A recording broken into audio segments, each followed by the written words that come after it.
ድምጽ የሚሰጣባቸው ምርጫ ጣቢያዎች ከጠዋቱ 12 ሰዓት ጀምሮ እንዲከፈቱ ነው ህጉም የሚለው።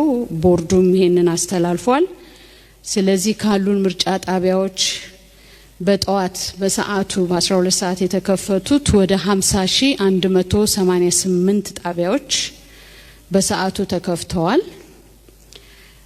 በሰዓቱ ያልተከፈቱም ምርጫ ጣቢያዎች አሉ። እነሱ ወደ 695 የሚሆኑ ምርጫ ጣቢያዎች ከ12 ሰዓት በኋላ ወደ 12 ሰዓት ተኩል 1 ሰዓት እንደዚህ የተከፈቱ አሉ። በጸጥታ ምክንያት ያልተከፈቱ ወደ 143 የሚሆኑ ምርጫ ጣቢያዎች አሉን።